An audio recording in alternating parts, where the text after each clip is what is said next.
স্বামীকে তুই বলে সম্বোধন করলে, স্বামীর গায়ে হাত তুললে কি ভয়ঙ্কর বিপদ হয়। মা বোনেরা, আপনারা যাদের স্বামী আছে, আপনারা যদি আপনাদের স্বামীকে তুই বলে সম্বোধন করেন, গালাগাল করেন, তার গায়ে হাত তোলেন, রাসূলুল্লাহ সাল্লাল্লাহু আলাইহি ওয়াসাল্লাম বলেন আল্লাহ রাব্বুল আলামিন তাদেরকে দুনিয়াতে দুইটা বড় বড় শাস্তি দান করেন। বিশ্বনবী মুহাম্মদুর রাসূলুল্লাহ সাল্লাল্লাহু আলাইহি ওয়াসাল্লাম বলেন, এই পৃথিবীর বুকে আল্লাহ ছাড়া যদি অন্য কাউকে সেজদা করা যেত, আর প্রত্যেকটা নারীর জন্য তার স্বামীকে সেজদা করা ওয়াজিব করে দিতাম। আমার মা বোনেরা, স্বামীকে ভালোবাসবেন। কিয়ামতের কঠিন ময়দানে যখন আল্লাহ রাব্বুল আলামিন নারীদের হিসাব নেবেন, তখন স্ত্রীদের চরিত্রের মাপকাঠি স্বামীর থেকে আল্লাহ হিসাব নেবেন।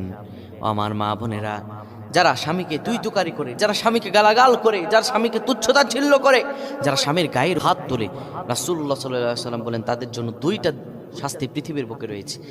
এক নম্বরে যারা স্বামীকে গালাগাল করে, স্বামীকে মন্দচানি করে, তাদের এক নম্বর শাস্তি হলো তাদের এই দুনিয়াতে এমন বড় কঠিন রোগ হবে, এমন বড় রোগ হবে যে তারা কল্পনাও করতে পারবে না, যেই রোগের কোনো চিকিৎসা নাই, যে রোগের কোনো চিকিৎসা, এমন বড় রোগ আল্লাহ তাআলা তাকে দান করবেন।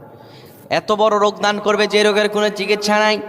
যারা স্বামীকে গালাগাল করেন, যারা স্বামীকে মন্দচারি করেন, তাদেরকে আল্লাহ দুনিয়াতে এত বড় শাস্তি দিবেন, এই দুনিয়াতে কোনো রোগের চিকিৎসা হবে না।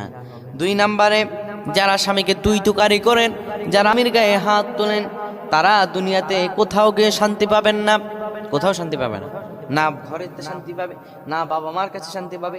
অনেক মেয়েরা আছে যারা মা বাবার কথা উস্কে গিয়ে স্বামীকে ডিভোর্স পর্যন্ত করে দেয়, আছে না? আছে আছে আছে।